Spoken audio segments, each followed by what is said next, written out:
the Shanti mantra from the Upanishads, where a guru and shishya come together for the first time to embark on this journey of learning, of pursuing knowledge.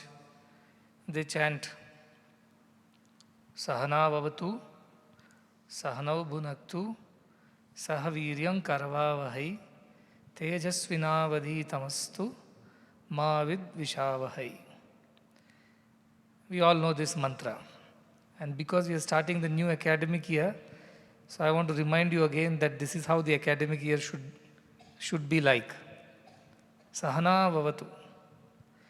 Let the teacher and the student, both, they pray, let us be protected together. Because without teacher, student cannot learn anything. And without the student, what is the existence of a teacher after all?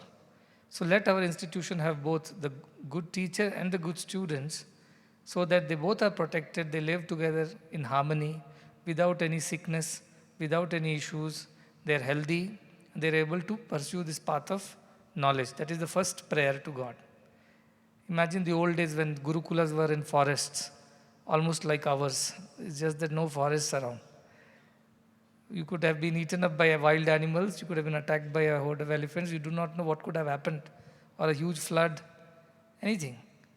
So that time protection was very important, so they sought the protection of God, so that they could pursue their education and complete their education without getting eaten up by a lion or a tiger. The second prayer is Sahanau Bhunaktu. Let us enjoy this knowledge together.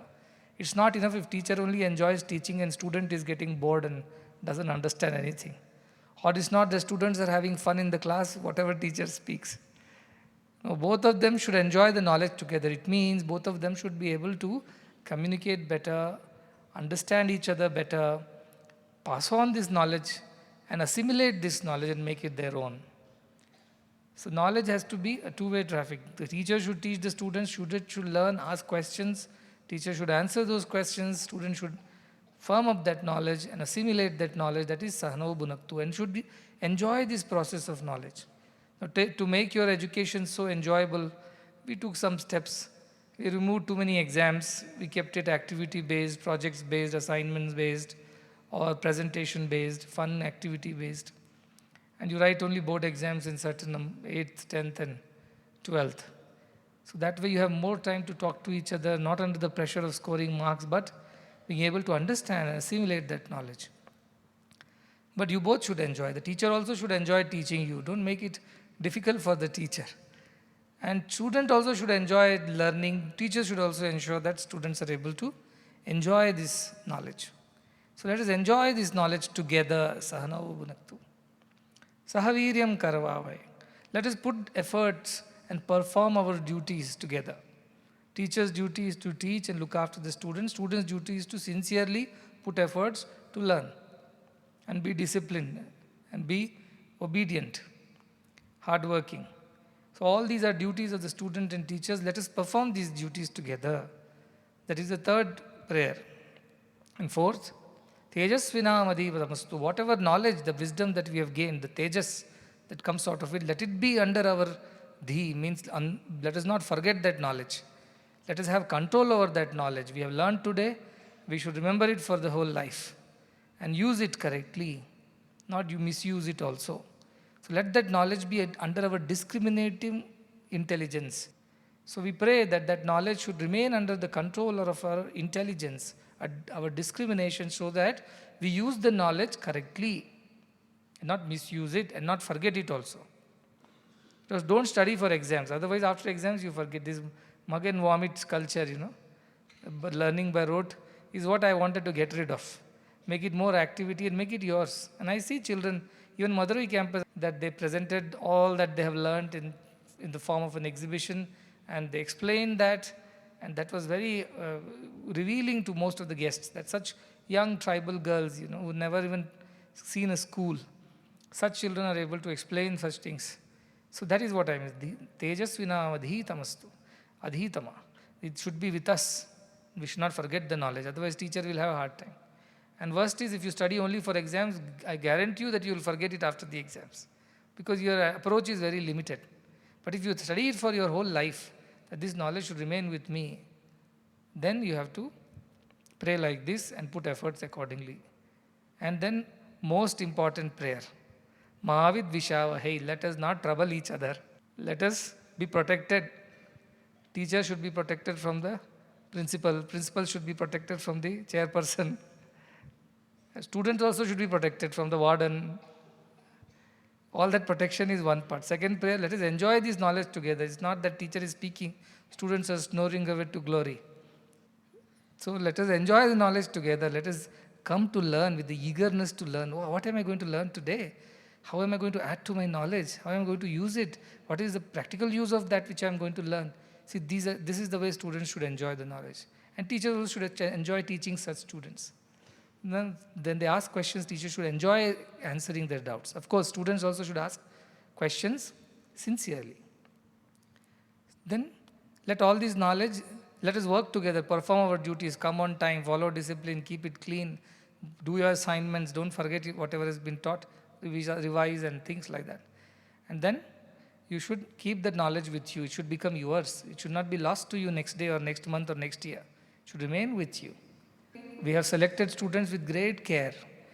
Till now, as I walk in the darshan, and I also get a lot of messages and letters seeking admissions. Admissions are over, but still there are people asking for more. But we have closed our admissions. It's very difficult to give more admissions. Because I made it a policy that we want to have good student to or teacher to student ratio. We want to have ideal teacher-student ratio so that we can focus and concentrate and give good quality education. Every student should be able to get the personalized attention and should be able to learn properly. For that, the teacher should not be overburdened by too many people. And most of these students are coming from very rural backgrounds whose parents are not literate. So they cannot help them with homeworks, assignments, projects, nothing. All that has to be done, the dual role of parents as well as teachers has to be performed by the teachers alone in a residential system. So teachers have a lot more on their plate than other schools. So let us not give them too much of burden. At the same time, every student needs attention. Today, Vidya Mari was telling when she joined the Madurai campus for internship, she had to teach everybody from brushing onwards, they had to teach. How to comb your hair, how to brush your teeth, how to keep your clothes, how to study, even writing, reading, everything had to start from the scratch. And after COVID, it has been disastrous for the school children. Many of them have gone back 2-3 years in their learning curve. They've forgotten. Even 5th class students can't read 3rd class textbooks. That is the situation we've landed ourselves in. And so, more attention. So we took less students. But it means what? So many students did not get the opportunity. You got the opportunity at the cost of somebody else losing it. So you should be very mindful of this opportunity and not waste it. Put every effort, not trouble each other, and don't fight as these small children, No silly fights. Try to learn from each other, help each other, and even if there is a misunderstanding, try to resolve it with love. And take help of your senior brothers and sisters. There so many graduates have been posted in various campuses. Go to them and ask them, how do I solve this problem? So this is how we do not trouble each other. Mavid Vishavahai. Don't be the cause of sorrow, Vishada, to each other. That is, teacher and student both are praying. Sometimes students can be trouble for the teachers, but both pray that, oh God, let us have good buddhi, that we both should learn well, enjoy our learning, work hard, remain established in that knowledge, and let us not cause any sorrow to each other. These are the 5 principles of learning and teaching. What are the 5? Sahana vavatu, sahanau bhunaktu, sahaviryam karvavahai, tejasvinavaditamastu, mavid vishavahai. If you do all these things, then there will be shanti, shanti, shanti. And especially those who are young children who have come new, they do not know the manners, they do not know the customs, traditions, prayers. It's the responsibility of the older students to handhold them and teach them whatever they need to learn. Teach with patience, teach with love, teach with kindness. So that is how our institution, this is the message for this year, for all educational institutions, that this mantra should be in practice in all institutions. Even teachers should not trouble other teachers. So make sure that it's a happy, home-like atmosphere. Everybody is brothers and sisters. They learn from each other. They love each other, help each other. There is kindness, compassion in all our institutions. In our Gurukulam here, Muddenahalli, we had children are there, sometimes they follow discipline, sometimes they forget, sometimes on purpose they don't follow to trouble that teacher, and things like that. So they have a Swanu Shasanam, one board is there, like fine for the mistakes that you make, right? So no money is collected for fine, but they have to pick up their own punishment or paschatapa. What is that? If you come late to the prayers, then you have to do this. Sweep the whole prayer hall tomorrow. If you come late for food, then this is, you have to serve the entire batch. Then if you waste your food, then something else. If you fight, then something else. Like that, there is a whole list of Swanu Shasanam. They have scientifically developed it. With consultation of the students. The students have negotiated, no, sir, for 5 minutes late, this is too much punishment. Reduce it. So with all these arguments, debates and discussions, finally there is a chart that is available. I would request our Gurukulam to please share that chart with all the institutions. Let students come. Nobody needs to tell the student, see, you came late, now you do this. Nobody needs to. Students come late, sees the time, goes to the chart, knows what is the code, conduct, and accordingly behaves. Please put it up. I don't want any student to get up or argue, nor teacher should raise their voice and say, do this or do that. And if they come up with more innovative mistakes which are not existing in the chart, you may please collectively contribute to the wealth of wisdom that the chart is all about. But I want to ensure that no teacher has to raise his voice, worst hands, and no students needs to come and argue and negotiate with or bargain for the whatever mistakes they have done. Everything should be self-governed. That is how it should run. Then this shloka will be completely practiced and there will be shanti everywhere. So please ensure that this year you follow this to the T. I was told by Venkatesh Sholu that a group of people came from some global charity foundation from the US. And that lady was very clever in asking questions. She kept on probing. So how do they punish you? What do they do when you do mistakes? Do they hit you? Do they do this, do that? Our students answered very well. They told we have a Swanu Shasanam chart. And nobody needs to tell us. Whenever we make a mistake, we know what needs to be done. So we do that. She was very impressed because this is not there in most of the places. You self-discipline, self-governance.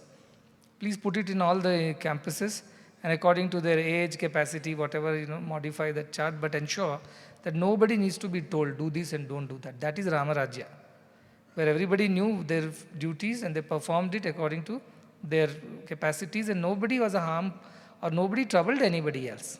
At least on purpose, nobody did that. Mistakenly something happened, it's fine, but on purpose, nobody did any wrong. So that self-discipline is a core of our institutions. So that should be implemented this year. That is the most important principle that I want to ensure that every campus implements. Ensure that this is implemented in all the campuses. That's how this year should be. I went to Muddenahalli campus today. I saw so many girls. And we started this university with hardly anybody. We started under Mysore University with 13, 14 students in 2014. Today there are almost 500 students across various courses. Then medical school is starting. You'll have another batch of students, nurses, paramedics. And new courses are starting this year. Physical education, mental health, agriculture, and some of the extra postgraduate programs are also coming. So all this is available to you. Then we are starting technical courses like plumbing, carpentry, electricals, and things like that, which are also available as diploma courses. So anything and everything that you need, it's provided. But the idea is you use the opportunity without wasting it, because you have got this opportunity at the cost of somebody else not getting it. So every day remember that. It's not right to not use it properly. And all of you are good children, I know. I'm only talking about the new children who may not know the system and the culture. Make sure that is done. That all campuses follow all these things properly. And I had given the assignment of Daiva Priti, Papa Bhiti, Sanganiti, and some people submitted the assignment that how they will follow Daiva Priti, how they will follow Papa Bhiti, and how they will follow Sanganiti. One small boy came from Laos, and he heard this discourse. He was just 6 years old. He wanted to celebrate his 6th birthday with me. So he came with his father, leaving his mother, sister behind. And came and just imagine he's wanting to serve, 6 years old, that's all. So He heard the discourse and he told his father that Daiva Priti, Papa Priti, Sanganiti should lead to Sarva Priti. Sarva Priti, all should be loved. A 6-year-old has grasped this. What will you gain out of practicing these values? You will develop love for all. Love for all and hatred for none. Look at that, 6-year-old boy has caught the point just by listening to one discourse. So that is the kind of opportunity that we have. We follow these principles, we develop love for all, we are able to serve all spontaneously. And in that feeling, we are able to realize who we truly are, our divinity. And that's the ultimate goal of life, right? You live as Jivan Muktas, always aware of your divinity, but at the same time, super active outside in doing whatever needs to be done for the welfare of everyone. Atmano mokshartam jagadhitaya cha. So remember this shloka, Sahana Vavatu, please chant every day. I expect that when the classes begin in the morning, that is the first hour when you start, when you all come to the class, please chant this shloka. And chant with the memory of the meaning, not simply, like how you chant Brahmarpanam, not like that. Chant with thinking about what it is. Go to the class, first hour in the morning, chant this. First hour in the afternoon, chant this.